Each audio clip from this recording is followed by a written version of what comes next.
그러면서 오늘 설교 제목은 예수를 닮는 훈련. 한번 따라해 보세요. 예수를 닮는 훈련. 옆 분하고도 한번 해보면서 예수님을 잘 닮으세요 해보세요.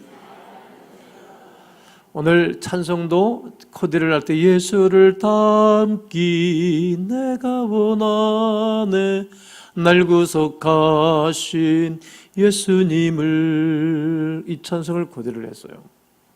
후렴을 되돌이하면서 찬송을 여러 번 했습니다. 여러분, 그 사람은 이렇게 자주 만나면 닮습니다. 부자지간도 닮지요. 아버지와 아들이 닮습니다. 그리고 모녀지간도 닮습니다.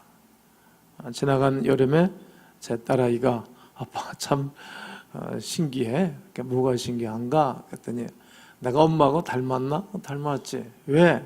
교회 권사님 내 뒷모습 보고 사모님 그러더라는 거예요. 그러니까 뒷모습만 닮은 것이 아니고 앞모습도 닮았어요. 이게 닮는다고. 또 부부도 함께 10년, 20년 이렇게 살다 보면 닮습니다. 이렇게 부부들 보면 어딘가 모르게 닮았어요. 여러분 남편하고 아내하고 앞만 봐도 안 닮았으면 그 기도 많이 하셔야 됩니다. 기도하셔야지 이게 평안하지. 기도하지 않으면 이게 문제가 생기세요. 닮지요. 왜냐하면 함께 똑같은 음식을 먹고 함께 대화를 나누고 살기 때문에 닮아갑니다. 이처럼 우리가 예수님을 믿고 그리스도 예수와 함께 땅을 살다 보면 주님을 닮아가요. 닮아가도록 하나님이 만드신 것입니다. 하나님이 그 아들 예수 그리스도 이 땅에 보내신 이유가 여러 가지가 있는데 그 중에 하나는 그 예수님을 닮아가도록 보내주신 것입니다. 로마서 8장 29절 말씀 오늘 읽었습니다만 함께 다시 한번 읽어보지요. 시작. 하나님이 미리 하신 자들을 또한 그 아들의 형상을 본받게 하기 위하여 미리 정하셨으니 이는 그런 많은 형제 중에서 맏아들이 되게 하려 하심이라. 하나님이 미리 하신 자들을 그 아들의 형상을 본받게 하기 위하여 정하셨다는 거예요. 그 아들이라고 하면 누굽니까? 하나님의 아들 독생하신 주 예수 그리스도, 그를 본받게 하기 위하여 정하셨습니다. 많은 형제 중에서 맏아들이 되게 하려 함이라. 많은 하나님 아들들이 있잖아요. 예수님이 맏아들이에요. 첫 번째 사람 맞이 그러잖아요. 맞이를 사람들이 다 귀하게 여기잖아요. 집집마다. 물론 천안도 귀하지만 집집마다 맞이를 중하게 여겼죠. 많은 사람들 중에 예수 그리스도가 장남이라는 거예요. 맞이라는 거예요.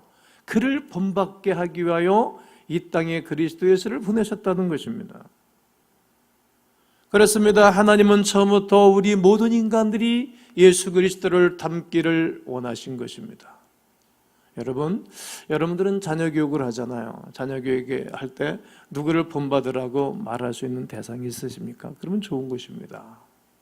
그래서 사람들은 다음을 있지요. 부끄러움이 있지요. 연약한 부분이 있어요. 하나님은 사람들마다 약한 부분들을 주셨어요. 약한 부분이 없는 사람은 나중에 크게 잘못됐지요. 그래서 사람들이 겸손하기 위해 약한 부분이 있어요. 그래서 사람을 본받을 사람은 없는 거예요. 어느 정도까지만.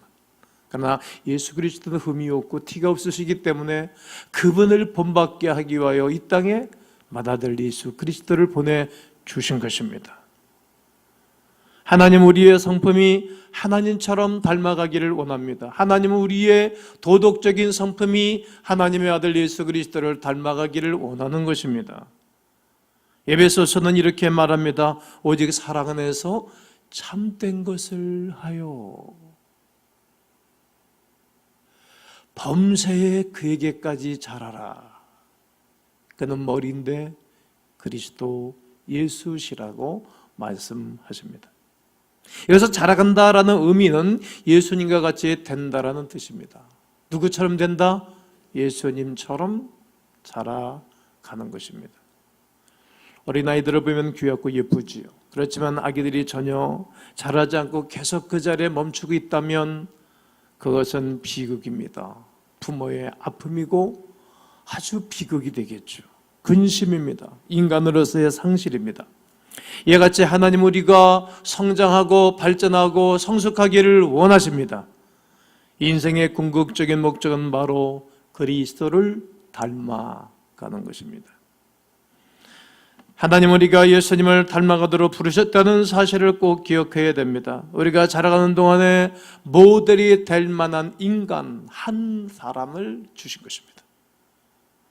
골로새 교인들에게 바울은 이렇게 편지를 써보냅니다. 그는 보이지 아니하는 하나님의 형상이시요 보이지 아니하신 하나님의 형상 모든 피조물보다 먼저 나신 이시니, 그러니까 창세기 1장 1절 이전에 그리스도 예수께서는 계셨다는 거예요. 모든 만물이 피조물들이 만들어지기 이전에 그분은 존재하셨던 분이십니다.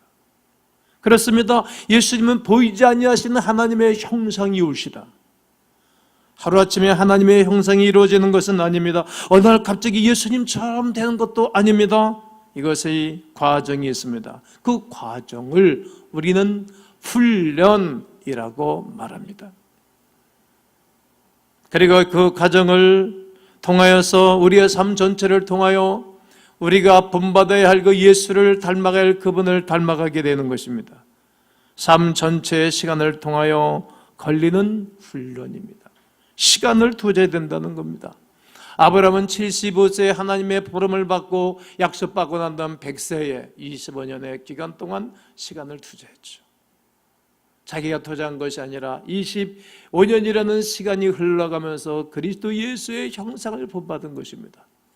그의 아들 이삭은 40에 결혼하여 60에 그의 아들 에서와 야곱을 낳았으니 20년의 기간을 지불했고요. 또 그의 아들 야곱은 그가 자기의 삼촌집에 가서 13년 동안 10번이나 사기를 쳤지만 거기서 견뎌내면서 훈련을 받고 또다시 자기가 사랑하는 여인을 얻기 위해서 그가 7년 동안 헌신하면서 20년 동안 그는 그리스도 예수의 형상을 본받게 된 것입니다. 그렇습니다. 하나님은 여러분과 저희의 일생을 통하여 예수 그리스도를 닮아가게 하십니다. 예수님처럼 닮아가는 것이 훈련입니다. 훈련은 일종의 시험입니다. 그렇습니다. 훈련은 우리에게 다가오는 시간이 필요할 것입니다. 시간이 지나가면 나도 모르는 사이에 어느새 그리스도를 닮아가게 됩니다. 그러기에 우리는 작정한 시간을 지불해야 할 것입니다. 시편 81편 1절에 우리의 능력이 되시는 하나님을 향하여 기쁘게 노래하며, 우리의 능력이 되신 하나님을 향하여 기쁘게 노래한다는 거예요. 그런 의미로 우리 교회 성도들이 예배를 드릴 때 찬양의 자세는 입을 넓게 열리고 감정과 그리고 감동과 몸을 손을 들고 어떨 때는 춤도 추면서 찬송해야 되는 것입니다. 설교자도 설교할 때 몸을 철저히 하지 않습니까? 포인트를 줘가면서 가만히 있어서 설교한다면 여러분 얼마나 설교를 듣는 재미가 없을까요? 다 격식이 있는 것처럼 말이죠. 능력의 하나님을 기쁘게 노래하며 찬양하는 것입니다. 하나님을 청하여 즐거이 소리할지어다. 할렐루야. 그렇습니다. 기간을 지불하는 거예요. 그렇게 하나님을 섬기면서 20년, 25년 시간을 걸려가며 그리스도 예수를 닮아갔던 족장들을 살펴볼 수 있게 됩니다. 요셉이라는 사람은 13년이라는 시간과 기간이 지나면서 변화됐습니다. 시편 80편 5절을 다 함께 읽어봅니다. 시작. 주께서 그들에게 눈물의 양식을 먹이시며 많은 눈물을 마시게 하셨나이다. 그렇습니다. 눈물의 양식을 먹이시고, 누가? 주께서. 하나님은 우리가 이 땅에 살아가는 어느 기간 동안 눈물의 양식을 먹이신다는 거예요. 그러니까 눈물을 먹이시되 다량의 눈물을 먹이신다는 겁니다. 눈물 흘릴 날과 눈물의 양식 삼아 살 정도의 훈련의 시간을 지나가게 하십니다. 혹 여러분 중에 눈물 흘릴 일이 있으면 하나님 그렇게 하시는구나 그러면서 우리의 속사람이 그리스도 예수를 닮아가도록 하시는 것입니다. 또 하나의 하나님을 닮아가는 방법은 성경을 사용하십니다. 뭘 사용하신다고요? 성경, 시간과 성경입니다. 창세기 37장 7절에 보면 아브라함의 후손 증손자 중에 누가? 요셉은 밭에서 곡식단을 묶더니 꿈을 꿨습니다. 내 단은 일어서고 당신들의 단은 나에게 절하더이다. 이렇게 말씀합니다. 왕 같은 사람이 된다는 말입니다. 요셉이 또다시 꿈을 꾸고 그의 형제들에게 말해 이르되 내가 또 꿈을 꾼 즉 해와 달과 열한 별들이 내게 절하더이다 라고 말씀하고 계십니다. 아버지 어머니 모든 형제들이 나에게 요셉에게 절하게 된다는 말입니다. 요셉은 이 말씀을 붙잡고 살아갔습니다. 여러분들에게도 개인적으로 하나님이 여러 가지 방법으로 말씀하신 말씀들이 있으실 거예요. 그 말씀 붙잡고 살아가는 것입니다. 저에게도 그 말씀이 있어요. 그 말씀 쫙 붙잡고 묵상하고 기도하고 살아가는. 그런데 시간 지나가면서 이루어져 가는 거예요. 현실로. 성경을 통해서 역사하시는 것입니다. 그런데 요셉의 이 말씀은 본인 혼자 본인이 출발이 아니라 어디서부터 시작된 것이면 그의 아버지 야곱, 그의 할아버지 이삭, 그의 증조부 아브라함에게 하신 말씀이 이루어져 가는 거예요. 그러니까 하나님을 잘 섬기는 가문의 후손들이 받을 축복은 엄청난 것입니다. 지금 우리가 이렇게 앉아서 예배를 드리고 경배하고 헌신하잖아요. 이것은 내 영혼과 내 삶뿐만 아니라 내 후손들에게 엄청난 축복이 흐를 줄로 믿어요. 그렇습니다. 창세기 12장 1절로 3절의 말씀이 출발입니다. 아브라함에게 하나님 말씀하시기를 너는 너의 고향 친정 아버지 집을 떠나 내가 네게 지시한 땅으로 가라. 내가 너로 큰 민족을 이룰 거야. 복을 줄 거야. 네 이름을 창대하게 할 거고 너는 복이 될 거야. 너를 축복하는 자는 내가 그를 축복하고 너를 저주하는 자는 내가 그를 저주하리. 너는 복의 시작이 될 것이라고 말씀하십니다. 이 말씀이 그 후손들에게 쫙 이루어지는 거예요. 그 말씀이 누구에게? 요셉에게 꿈으로 성경 말씀을 주는 것입니다. 야곱에게 뿐만 아니라 이스라엘 모든 백성들, 승리자들에게는 어떻게 말합니까? 두려워하지 말아라. 네 인생 살면서 놀라지 말아라. 굳세게 내가 너를 도와줄 거다. 너를 도와줄 거다. 참으로 나의 의로운 오른손으로 너를 붙잡아 줄 것이라고 이스라엘 모든 백성들, 하나님을 섬기는 모든 백성들에게 말씀하고 계신 것입니다. 즉 하나님 우리가 그리스도를 닮아가게 할 때는 성경을 사용한다는 거예요. 말씀을 살아가고 말씀을 이어고 묵상하는 자들은 복이 있다라고 시편 1편 1절로 3절에 있는 말씀이 적용되는 것입니다. 형통한 것입니다. 또한 우리가 그리스도 예수를 닮아가기 위하여 주님이 사용하는 방법이 있는데 사람을 사용하십니다. 누구를 사용하신다고요? 사람을 사용하십니다. 사람은 좋은 사람을 통해 우리를 변화시키기도 하고 또 안 좋고 힘들게 하는 훈련되지 아니하는 사람들을 통하여 우리를 변화시켜 가십니다. 여러분, 우리가 함께 자라나고 함께 발전하는 법은 교제를 통해서 배우게 됩니다.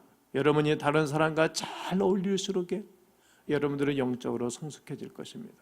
그냥 교회 오셔가지고 혼자 와서 주일날 예배 드리고 가고 아무것도 하지 않고 아무것도 만나지 않냐면 영적으로 성숙할 수 있는 기회를 내가 거부하는 거예요. 포기하는 것과 같습니다.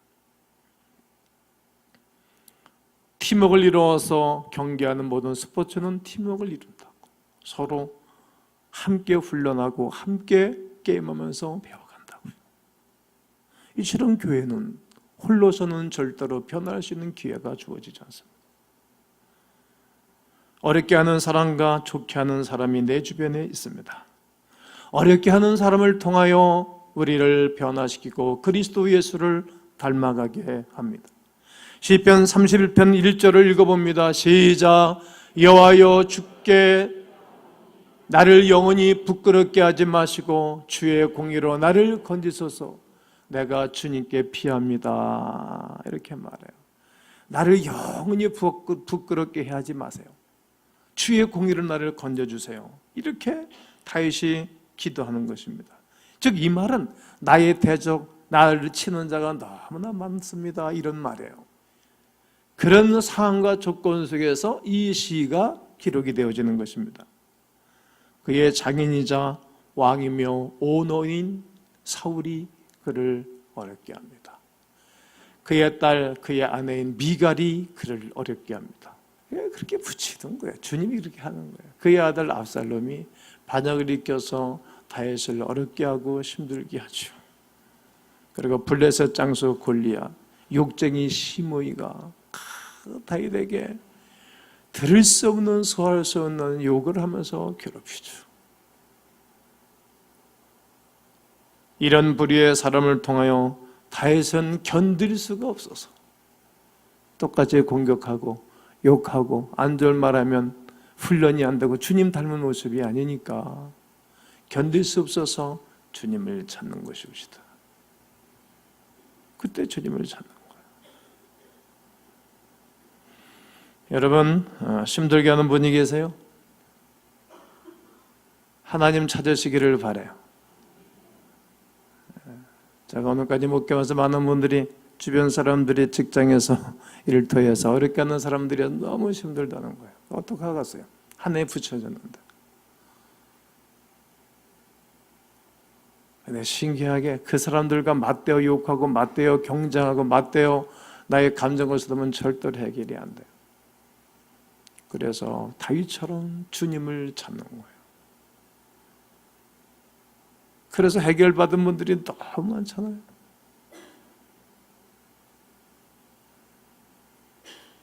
예배의 사람, 기도의 사람, 하나님의 사람, 하나님만 의지하는 사람으로 바뀌어져 가는 것입니다. 하나님 마음에 합당한 사람이 됐어요. 하나님의 뜻을 이 땅에 이루는 사람이 됐답니다. 변화되어 훈련되는 왕 같은 사람이 된 것입니다.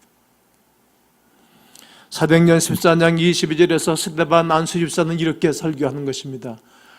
사울 왕을 폐하시고 다윗을 왕으로 세우시고 증언하여 이르기를 내가 이새의 아들 다윗을 만나니 내 마음에 꼭 맞는 사람이다. 내 뜻을 다 이루리라 하시더니, 그렇게 사람을 어렵게 하고 힘들게 했던 사울은 하나님이 그냥 요나단 아들과 함께 하루아침에 날려버리고 죽게 하고 다윗을 세우는 거예요. 여러분, 사람과 싸우지 마세요.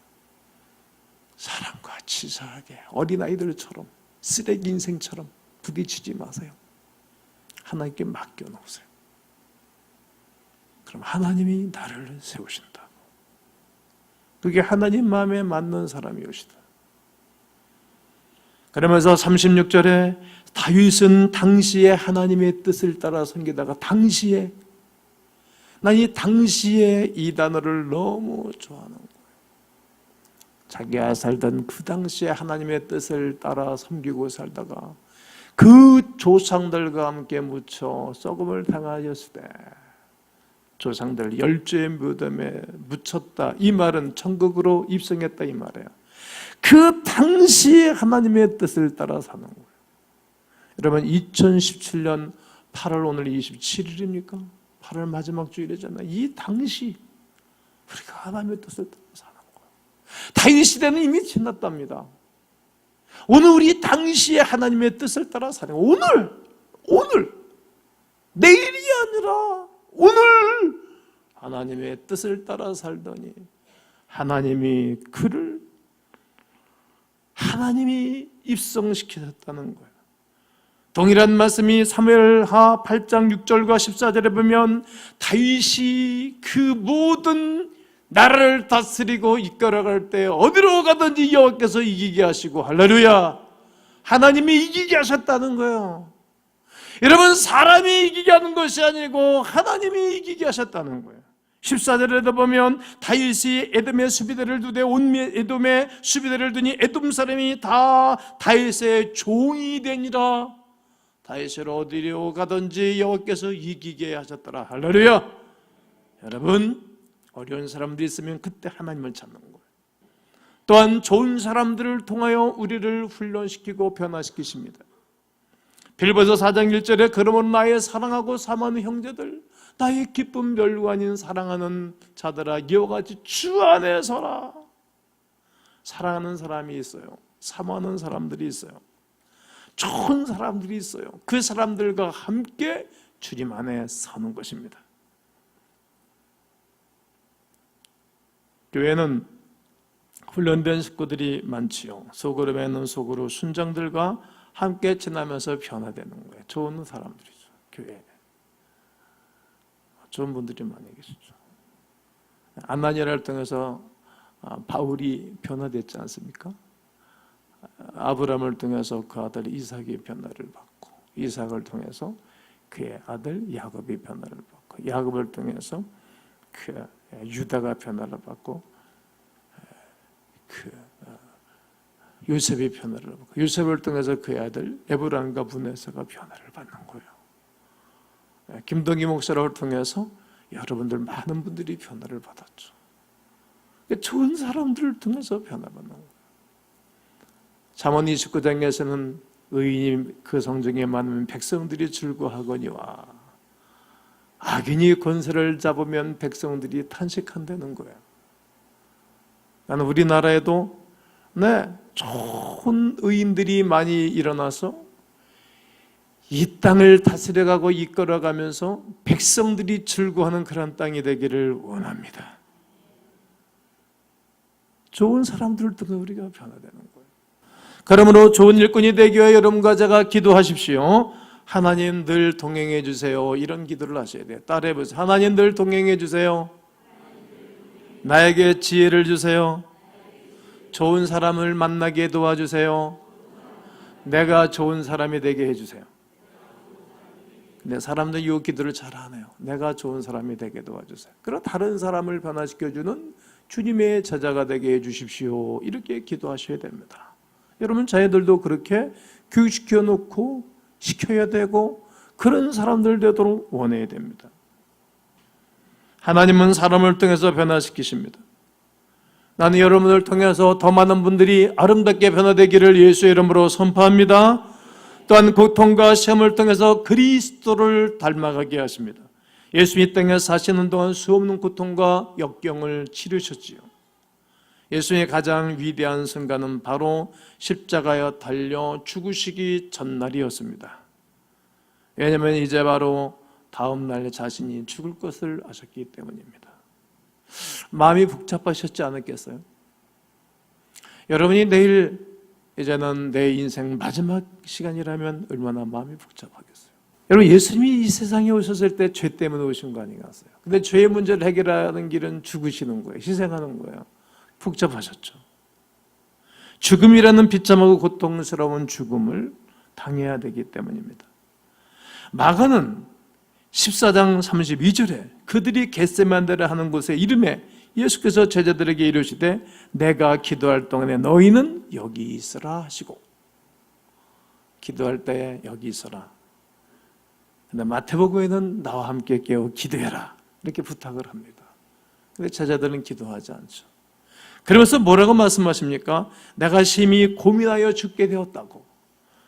마가복음 14장 34절에 이어서 보면 말씀하시되 내 마음이 심히 고민하여 죽게 되었으니 너희는 여기 머물러 깨어있으라 하시고, 고민하여 죽게 됐다는 거예요.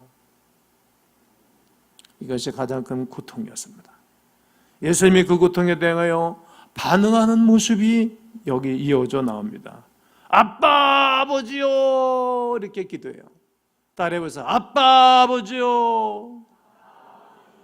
예수님이 하나님을 향하여 아빠 아버지, 아버지께서는 무슨 것을 아시오니 이제는 내게서 옮기시옵소서.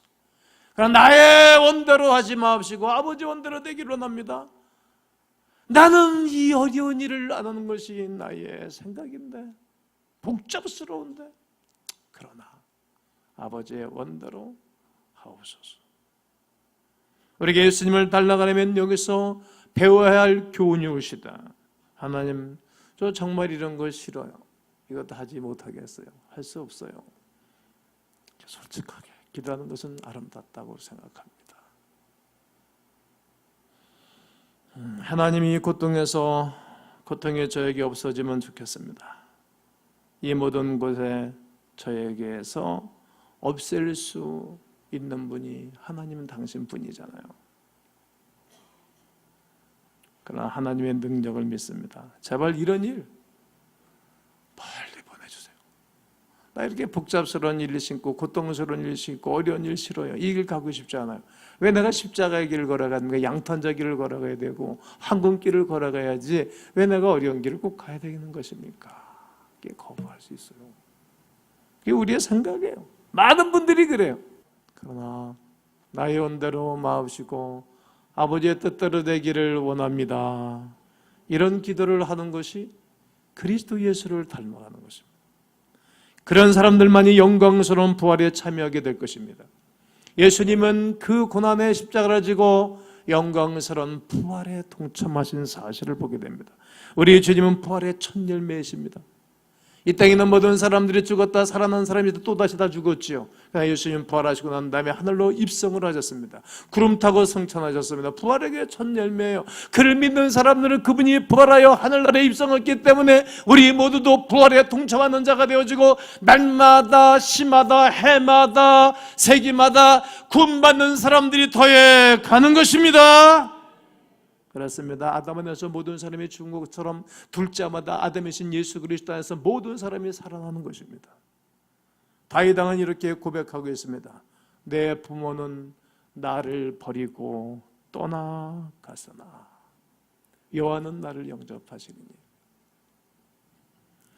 어린 시절 저희 아버지가 중요한 장소에 갈 때는 저의 손을 꼭 잡고 가셨어요. 저희 형님들은 이렇게 일찍 중고등학교를 바깥에 나와서 도시에 나와서 공부를 했는데 저만 이제 신터부리로 늘 아버지 어머니 옆에 있었어요. 시골에서 나느냐 흙에 살리라 농사짓겨 살렸다고. 그리고 아버지가 늘 어디 갈 때 손을 잡고 가셨어요. 아버지의 손을 꼭 잡을 때면 든든하고 아주 기분이 묘해지고 그러죠. 그러나 저희 아버님도 이 땅을 떠나셨어요.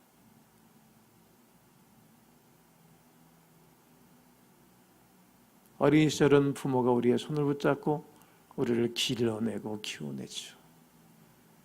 연세가 되시면 다 우리를 버리고 가시는 거예요. 우리에게는 보이지 아니하는 손이 있어요. 어떤 손이? 하나님의 손이 있어요. 하나님의 손이 여러분과 저를 붙잡아 주시기를 원합니다. 힘들고 어려운 세상, 목사는 힘들지 않습니까? 목사도 힘들죠. 쉽습니까? 목회가? 쉽지 않죠. 사업하기는 쉽습니까? 쉽지 않죠. 공부하기는 쉽습니까? 솔직히 저는 공부하는 거 싫어하는 사람입니다. 어쩔 수 없이 공부해야 되고 공부하는 것이 그냥 재미있기도 하지만 공부하는 것도 쉽습니까? 쉽지 않죠. 힘들고 어려운 세상 어떻게 우리가 승리할 수 있겠어요? 부모도 이 땅을 떠나가고 친구도 떠나가는데 남편도 나를 싫다고 가기도 하고 먼저 세상을 떠나서 홀로 남아있는 분들이 얼마나 힘들게 사는지 몰라요. 그게 인생이에요. 우리 주님이 여러분들의 손을 붙잡고 이 땅을 걸어가면 그런 가운데 시간과 성경과 말씀과 환경과 조건, 좋은 사람, 어려운 사람들을 통해서 우리를 변화시켜 복되게 한 하나님의 거룩한 은혜가 여러분 가운데 있기를 주의 이름으로 축원합니다.